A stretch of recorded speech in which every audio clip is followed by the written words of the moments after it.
Hi, boys and girls. Mrs. Schwartz here. I'm going to read one of my favorite childhood stories called The Tale of Peter Rabbit by Beatrix Potter. The Tale of Peter Rabbit. Once upon a time, there were 4 little rabbits, and their names were Flopsy, Mopsy, Cottontail, and Peter. And they lived with their mother in a sandbank underneath the root of a very big fir tree. Now, my dear, said Mrs. Rabbit one morning, you may go into the fields and down the lane, but don't go into Mr. McGregor's garden. Your father had an accident there. He was put into a pie by Mr. McGregor. Now run along and don't get into mischief. I am going out. Then Mrs. Rabbit took a basket and her umbrella, went through the woods to the baker's. She bought a loaf of brown bread and 5 currant buns.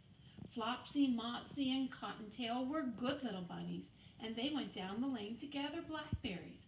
But Peter, who was very naughty, ran straight away to Mr. McGregor's garden and squeezed under the gate.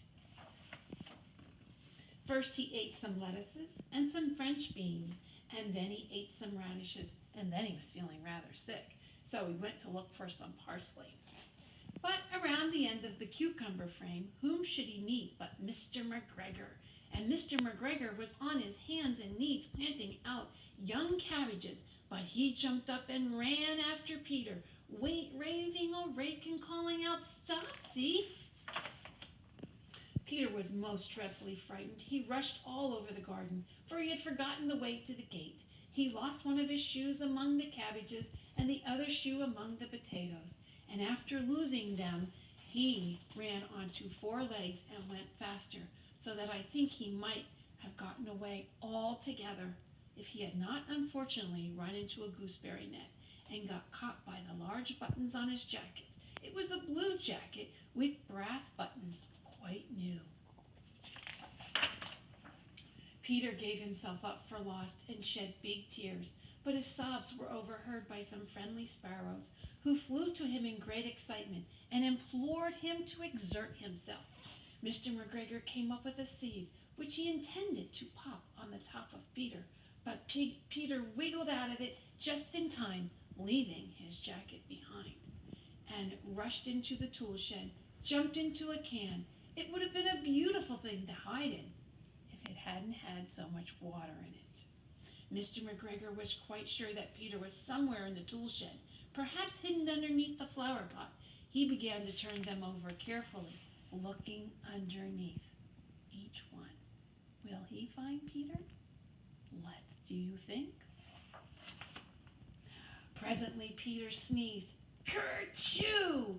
and Mr. McGregor was after him in no time, and he tried to put his foot upon Peter, who jumped out the window, upsetting 3 plants. The window was small for Mr. McGregor, and he was tired of running after Peter, so he went back to work.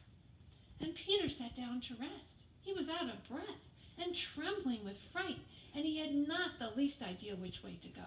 Also, he was very damp with sitting in that can, and after a time he began to wonder about going lippity, but not very fast, and wandering all the time.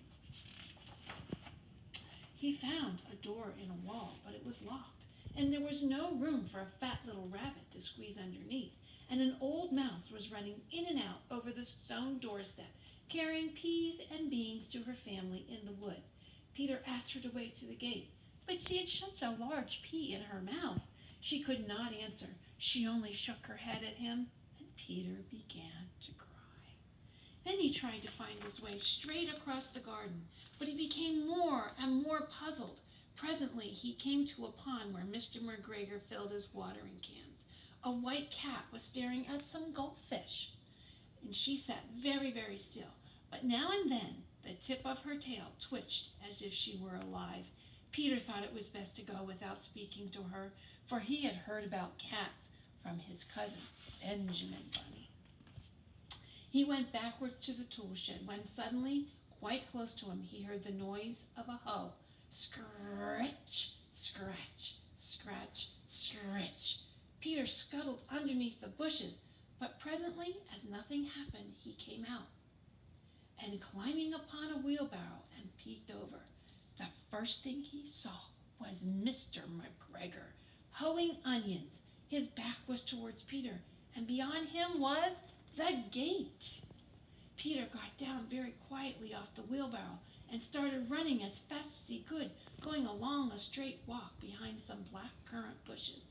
Mr. McGregor caught sight of him at the corner, but Peter did not care. He slipped under the gate and was safe at last in the wood outside the garden. Mr. McGregor hung up the little jacket for the shoes for a scarecrow to frighten the blackbirds.